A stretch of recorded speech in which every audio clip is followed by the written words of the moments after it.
Gracias, señor presidente. Voy a pasar a leer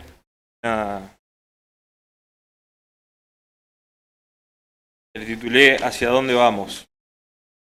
Hoy se cumplen 3 meses de la invasión a Ucrania por parte de Rusia, así que parece un buen momento para intentar hacer un análisis de la situación, de cómo puede afectarnos como país, por lo menos hablar del tema e intentar aportar algunas opiniones para una reflexión colectiva. Hay muchas guerras en todo el mundo, en todas se pierden vidas, hay mucho sufrimiento y afectan a mucha gente. Y tratando de no poner el valor de unas vidas por sobre otras, haré foco en la guerra de Ucrania, siendo que merece una especial atención, que está cambiando el mundo tal como lo conocemos. Esta guerra no es solo militar, un país invadiendo a otro, también es una guerra económica, una guerra mediática, de información. Ya está afectando a todo el mundo en mayor o menor medida. Meses antes de la invasión, ya podíamos ver esta guerra mediática, cada vez más duros, advertencias, amenazas. Cada declaración que se hacía, la tensión aumentaba y la situación parecía estar cada vez más cerca de un conflicto, hasta que llegó. En el paso del tiempo ha ido peor. De ambos bandos podemos ver cómo se manipula información y cada uno intenta instalar su versión. Por un lado se intenta hacer ver a Putin si fuera un villano de las películas de James Bond, la personificación del mal que invade Ucrania porque quiere conquistar al mundo y convertirlos a todos en comunistas. Por el otro se habla de la desnazificación de Ucrania, se apela a un sentimiento histórico muy fuerte, como fue para los rusos la lucha contra el nazismo. También se intenta personificarlo, así unificar esfuerzos para la protección contra el enemigo invasor, la OTAN. Cada día podemos ver esta guerra. Cada día podemos ver esta guerra en los medios de comunicación internacionales. En Occidente se ha llegado al punto de censurar medios prorrusos. Solo tenemos una parte de la historia. Queremos información de los otros, hay que buscarla y mucho en medios alternativos. Lo mismo pasa en Rusia, pero al revés. Solo nos enteramos de lo que ellos quieren, hay censura, no hay un acceso real a la información sobre lo que está pasando en la guerra. Todo es propaganda. Esta desinformación se ve trasladada a las redes sociales. Cada día podemos ver cómo se comparte cualquier cosa sin verificar si es real o no. Se ha llegado a compartir grabaciones de videojuegos casi reales, como si fueran cosas que están pasando en la guerra. Se apela a esa inmediatez de las redes, la compasión por ver a alguien sufriendo o al miedo porque mañana te pueda pasar a vos, para que la gente comparta cualquier cosa y así generar ese odio por los otros, malos, que hacen cualquier barbaridad, que están locos. De esta forma intentan obligarnos a tomar posición en esta guerra y lo están logrando. Gran parte de la población ya tiene una opinión formada. La pregunta es, ¿tuvieron en cuenta toda la información? ¿Qué es lo mejor para Uruguay y el mundo? ¿O si esta guerra de manipulación mediática y desinformación está ganando? Yendo estrictamente a lo militar o estratégico, lo que está pasando o lo que puede pasar, entrar en la lógica de quién es el culpable o intentar justificar si está bien o no lo que hizo cada bando, suelen ser los primeros puntos de debate cuando se habla de esto. Es importante entender los motivos de esta guerra, cómo llegamos a la situación actual. Esta guerra no es por Ucrania, este es el detonante, o lo fue el de la Primera Guerra Mundial, el asesinato del archiduque Francisco Fernando de Austria. Los motivos de esta guerra vienen de muy atrás. Lo que pasa hoy es consecuencia de una lucha de poder histórica. Cómo quedó el mundo después de la Segunda Guerra Mundial, dividido por un muro, una guerra fría que acumuló tensión durante muchos años, y la forma en que terminó, dejando a unos con una sensación de derrota y humillación, y a otros creciendo el poder hegemónico mundial. Hoy la realidad es muy distinta. Con el paso de los años, el liderazgo hegemónico de los Estados Unidos se ha ido desgastando. Los atentados del 11S en 2001, la crisis económica mundial en 2008 han acelerado el proceso.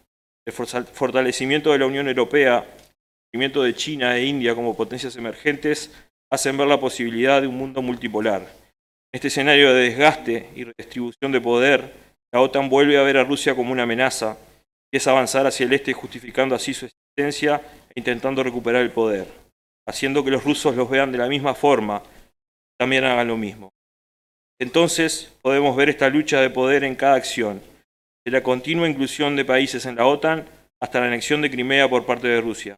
Todas las acciones y discursos daban un paso hacia la guerra. Todos parecían buscarla. Si analizamos la situación actual de la guerra, es estar estancada. Podría durar meses o años. Nadie busca una salida acordada porque a nadie le sirve. Uno puede permitirse perder. Europa y la OTAN siguen enviando armas para que luchen civiles, pero no participan directamente de la guerra, la cual en parte son causantes, porque ya sería una guerra mundial declarada. Sigue alimentando un conflicto que podría haber terminado hace mucho, pero lo mantienen vivo por esa eterna lucha de poder. Rusia, por su parte, sigue presionando, estableciendo posiciones defensivas, y no parece tener intenciones de dar un paso atrás. El pedido de Suecia y Finlandia de entrar en la OTAN solo agrava el conflicto y vuelve a poner la amenaza nuclear encima de la mesa. Es imposible determinar cómo o cuándo va a terminar esto, cómo va a actuar cada parte de aquí en más. Lo que sí se puede decir es que cada día estamos peor, que cuanto más dure esta guerra, habrá más muertes. Será peor para todo el mundo. Si hacemos un análisis apresurado, podemos decir que invadir Ucrania fue un gran error estratégico por parte de Rusia, que Estados Unidos está logrando su objetivo, que la OTAN se está fortaleciendo, sumando nuevas adiciones, consolidando su posición. Pero hay algo más que analizar, es la guerra económica, una guerra de desgaste que ganará que aguante más. Todos los días vemos medidas tomadas por cada uno de los bandos, destinadas a afectar la economía de los otros, y de paso al resto del mundo. Europa ya está negociando el 6º paquete de sanciones. Rusia responde en cada caso con medidas similares. Se habla de petróleo, gas y demás materias primas. El aumento de los costos de la energía y materias primas se ve trasladado al resto de la economía, generando una inflación brutal. Está afectando de gran manera a Europa, pero también a Estados Unidos. Aunque están aumentando los tipos de interés de forma desesperada para controlar la inflación, no lo están logrando. Y a eso le sumamos la guerra de divisas, el euro perdiendo fuerza frente al dólar, el rublo fortaleciéndose, que hay una escasez de trigo que pueda producir una hambruna en Europa y el mundo, por el trigo que no está pudiendo salir de Ucrania por la guerra. Las cosas generan más subas de precios y más inflación. Si todo esto fuera poco, el mercado, ese que los liberales dicen que gobierna la economía, lleva 96 días con tendencia a la baja. Todo indica que si la guerra no termina ya, vamos camino a una recesión económica mundial. Cuanto más dure, será peor. Pase lo que pase, gane quien gane, habrá muchos perdedores. El mundo no será el mismo. Libros de poder van a cambiar y será necesario pensar el mundo con otra cabeza. La ONU y su Consejo de Seguridad demostraron ser inútiles. Será necesario establecer un nuevo liderazgo mundial, nuevos acuerdos que garanticen la paz, la seguridad y la prosperidad de todos. Pero para eso debemos estar preparados. Nunca antes hemos visto una crisis como la que se viene. Como país, estamos lejos siquiera de pensar en esto. Aún no nos recuperamos de la crisis del COVID. Todavía hay gente pasándola mal. Pero debemos intentar estar preparados. Entiendo que para poder salir de lo que se viene lo mejor posible, no podemos hacerlo solos. Debemos intentar fortalecer la integración regional. Ampliar y profundizar los lazos del Mercosur es nuestra única salida.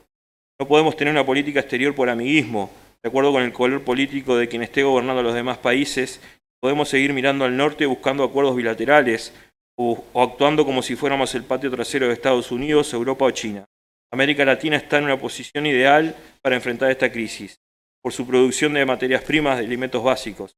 Podemos llegar a ser el granero del mundo, consolidarnos como bloque, una potencia emergente, pero es necesario estar unidos y empezar a trabajar ya.